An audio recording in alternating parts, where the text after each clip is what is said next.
Junior NTR ఇంతమంది స్టార్స్ని చూశారు, మనకి ప్రభాస్, మహేష్ బాబు, ఇంతమంది. What is special about junior NTR? Junior NTR special ఏంటంటే పెద్ద ఎన్టీఆర్ ఇష్టం చిన్నప్పుడు, కానీ కంపారిజన్ లేదు. జూనియర్ ఎన్టీఆర్ పెద్ద ఎన్టీఆర్ మనవడైనా కూడా ఆయనకి కొన్నిట్లో టాలెంట్ ఉంటుంది. జూనియర్ ఎన్టీఆర్ దేంట్లో అయినా టాలెంటెడ్, ఏదైనా చేసేయగలడు. ఎలా అంటే ఇంతవరకు నా సినీ ప్రపంచ చరిత్రలో, అంటే నాకు తెలిసిన ప్రపంచంలో అన్ని లాంగ్వేజెస్లో ఏ క్యారెక్టర్ అయినా తను చేసినట్టయితే ఎవరు చేయలేదు, చెయ్యరు. కరెక్ట్గా చెప్తారు, అందరూ రివర్స్గా చెప్తారు. మామూలుగా సీనియర్ ఎన్టీఆర్ చాలా లెజెండ్, ఆయనలోని కొన్ని అంశాలు వచ్చాయి తారక్ అని చెప్పి మీరు రివర్స్లో చెప్తున్నారు. నేను రివర్స్లో, ఎందుకంటే ఆయనకి కొన్ని అంశాలే వచ్చు. ఎన్టీ రామారావు గారు చాలా గొప్పగా పౌరాణికాల్లో చేసి ఉండొచ్చు, కానీ చేశారు గొప్పగా. కానీ జూనియర్ ఎన్టీఆర్ అది కూడా చేయగలడు, ఏదైనా చేయగలడు.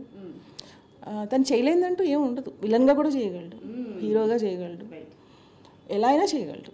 చాలా క్రూయల్గా కూడా చేయగలడు. అంటే ఇప్పటి వరకు అలాంటి క్యారెక్టర్ తనకు రాలేదు, కానీ వస్తే ఖచ్చితంగా చేస్తాడు.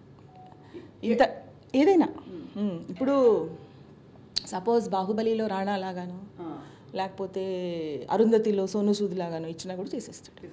ఏ క్యారెక్టర్ అయినా తారక్కి తారేస్తాడు. రైట్. విజయలక్ష్మి గారు, తారక్ సినిమాలతో మీకు ఎప్పుడు అనుబంధం ఏర్పడింది? ఫస్ట్ సినిమా మీరు ఏది చూసుంటారు తారక్ది? నేను ఫస్ట్ చూడాలని ఉంది అని చిన్నప్పుడు తన సినిమా ఒకటి చూశాను. అది నాకు నచ్చలేదు, సినిమా నచ్చలేదు, తారక్ కాదు. సినిమా చూస్తుంటే ఏంటి సినిమా బాగాలేదు, ఈ అబ్బాయి చాలా బాగున్నాడు, ఇలా ఎందుకు చేశాడు ఇందులో అని చాలా అనుకున్నాను. తర్వాత ఆది చూశాను. ఆదిలో ఒక సీన్ ఉంటుంది, అందరికీ ఇష్టం చాలా. అది సూమోలు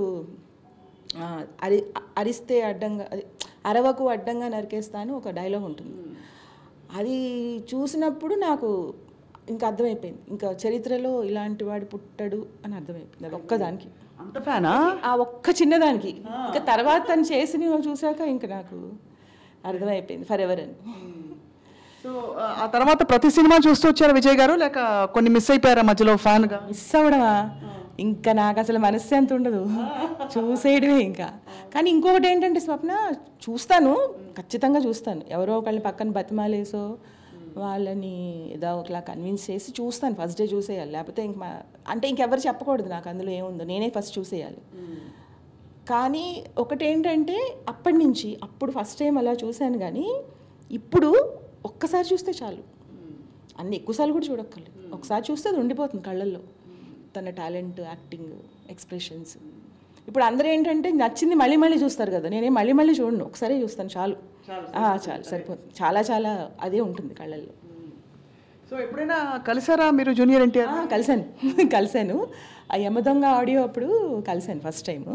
తర్వాత కూడా మన ప్రివ్యూస్కి వచ్చినప్పుడు అలా కలిశాను. ఎప్పుడైనా మాట్లాడాను కూడా ఒకటి రెండు సార్లు. అమ్మ అమ్మ అని మాట్లాడతాడు. అమ్మ తెలుసా? తెలుసు. యమదొంగ ఆడియో ఫంక్షన్కి నేను వెళ్ళలేదు, ఏదో కుదరక నాకు వెళ్ళలేదు, ఎవరో గెస్ట్లు వచ్చారని. కానీ అక్కడ లేట్ అయింది. ఆడియో ఫంక్షన్ అయిపోయాక ఇంకా టైం ఉంటే మళ్ళీ అదేంటి చెరీతో ఫోన్ చేయించాడు, ఒకసారి రండి అంటే అప్పుడు వెళ్ళాను. వెళ్ళి కలిసి వచ్చాను, కలిసాను, మాట్లాడాను. తనకి యాక్సిడెంట్ అయినప్పుడు వెళ్ళి చూసి వచ్చాను, అప్పుడు కూడా వెళ్ళాను. బాధపడి ఉంటారు మీరు చాలా. అంటే నేను అన్నాను బాబాయ్ ఒకసారి సుమన్తో చెప్పాను, సుమన్ ఒక్కసారి చూస్తాను సుమన్, నాకు బాధగా ఉంది అంటే. మీ అబ్బాయి? మా అబ్బాయి. సో తీసుకెళ్ళి చూపించాడు. ఏం పర్లేదమ్మా, నాకు ఇది లెక్కే కాదు, ఇలాంటివి చాలా చూశాను నేను, తగ్గిపోతుంది. అప్పుడు మంచం మీద చాపపిల్ల కదిలిపోతున్నాడు, అన్ని దెబ్బలు పెట్టుకుని. ఎనర్జీ బాబోయ్, 100 పులుల ఎనర్జీ ఉంటుంది. లెగిసిపోతున్నాడు అసలు ఇంకా మంచం మించి. ఏంటమ్మా నీకు నొప్పి వేయట్లేదు అంటే, నొప్పి ఏం కేర్ చేస్తాం, నొప్పి కేర్ చేయండి నేను. అమ్మ అంటాడు, అదొకటి నచ్చుతుంది నాకు చాలా. ఆంటీ అనడు, ఎవరినైనా అమ్మ, అదొకటి నచ్చుతుంది. సూపర్. మీరు మీ కళ్ళలో తెలిసిపోతారు మీ ఆనందం ఎన్టీఆర్ని చూసి.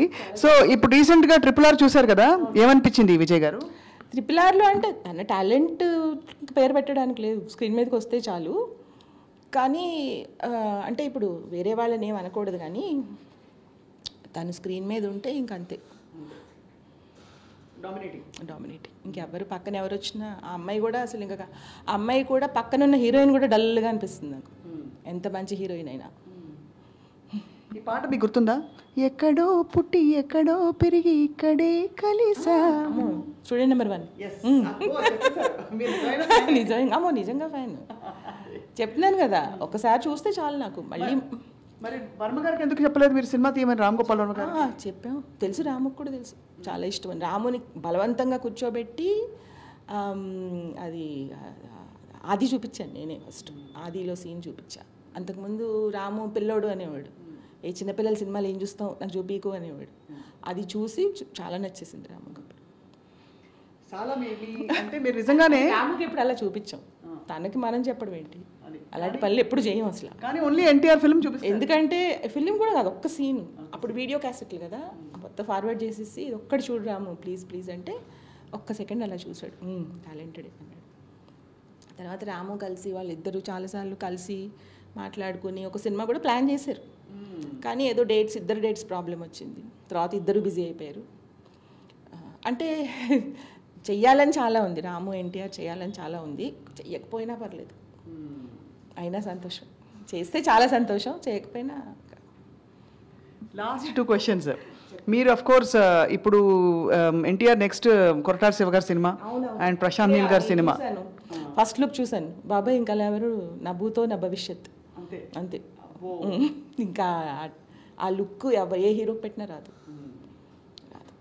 చాలా మంచి హీరోస్ మనకు ఉన్నారు కానీ అయ్య బాబాయ్ ఆ పవర్ ఎనర్జీ అసలు.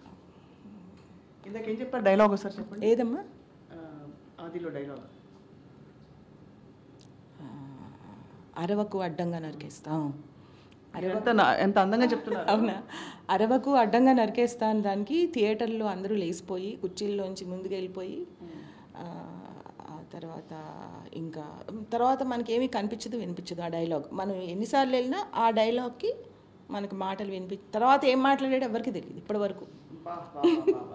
తర్వాత టీవీలో చూసాను నేను తర్వాత ఏం మాట్లాడాడు అనేది. మీలో గొప్ప విషయం ఏంటంటే మీరు ఒక ఫిల్మ్ ఫ్యామిలీకి చెందిన వారైనా కూడా మీరు నిష్కల్మషంగా పూర్తిగా మీరు ఎంత ఫ్యానో హాయిగా చెప్తున్నారు చూడండి. అంటే మామూలుగా సినిమా ఏముందిలే అని అనుకోవచ్చు. ఆ టాలెంట్కి అసలు మనం వద్దనుకున్నా కూడా ఆగలేము. చెప్పాను కదా ఎంత ఎంత ఎనర్జీ ఉంటుందంటే ఒక్కసారి చూస్తే చాలు ఎనర్జీ ఉండిపోతుంది. 10 సార్లు 20 సార్లు సాధారణంగా ఏంటంటే అంత ఇష్టమైనప్పుడు చాలాసార్లు చూస్తారు కదా, నాకు అలా కూడా అనిపించదు, చూసింది ఉండిపోతుంది అంతే అలా. లాస్ట్ క్వశ్చన్ విజయ్ గారు, పాలిటిక్స్ అండ్ ఎన్టీఆర్ మీరు ఎలా కనెక్ట్ చేస్తారు అసలు? అంటే ఆ ఊహ వస్తున్నా మీకు తన పాలిటిక్స్కి చాలాసార్లు వెళ్ళి ప్రచారం చేయడం జరిగింది? అంటే ప్రచారం చేసినప్పుడు నేను 2-3 సార్లు మాట్లాడాను కూడా తనతోటి. బాబాయ్ అది ఏమన్నా మామూలు టాలెంట్ అమ్మా, దేనికైనా ఇప్పుడు పాలిటిక్స్కైనా సినిమాలకైనా ఏం చేసినా సూట్ అయిపోతాడు తనకి. ఎందుకంటే ఎనర్జీ కదమ్మా, చాలా ఎక్కువ ఎనర్జీ, చాలా పట్టుదల, హార్డ్ వర్కింగ్ అన్నీ ఉన్నాయి కదా. నాకు సంస్కారం చాలా ఉంటుంది. ఇప్పుడు అంటే నాకు పాలిటిక్స్ తెలియదు అస్సలు, జీరో నాలెడ్జ్. కానీ వస్తే చాలా బాగుంటుందని అయితే ఉంటుంది, డెఫినెట్గా ప్రజలకు ఉపయోగం ఉంటుంది. ఎందుకంటే దాని హార్డ్ వర్క్ ఉంది కదా, అందరికీ అలా ఉండదు కదా. అట్రాక్ట్ అయ్యి రావడం వేరు, ఏదో చేయాలనుకోవడం వేరు. చెయ్యగలిగినా చేయలేకపోయినా ప్రయత్నం అయితే డెఫినెట్గా ఉంటుంది చాలా. సో ఇవాళ మా ఐడ్రీ ముఖంగా జూనియర్ ఎన్టీఆర్కి మీ విషెస్ వినాలని ఫ్యాన్స్ అందరూ వెయిట్ చేస్తారు, ఎందుకంటే బిగ్ ఫ్యాన్స్ అయిపోతారు చాలా మంది ఫ్యాన్స్. అవునా? అంటే హ్యాపీ బర్త్డే అని చెప్పాలంటే చాలా ఫార్మల్గా ఉంటుంది, కానీ నీలాంటి వాళ్ళు మళ్ళీ పుట్టరు కాబట్టి నువ్వు 1000 ఏళ్ళు ఉండాలమ్మా. ఎంత బాగా చెప్పారు, ఒక అమ్మ మనసు చెప్పారు. అమ్మ మనసు, అమ్మ అమ్మ అంటాడు కదా, అంతే అమ్మ మనసు. అమ్మ మనసు చెప్పారు. విజయలక్ష్మి గారు మీకు మనస్ఫూర్తిగా ఐడ్రీమ్ తరఫున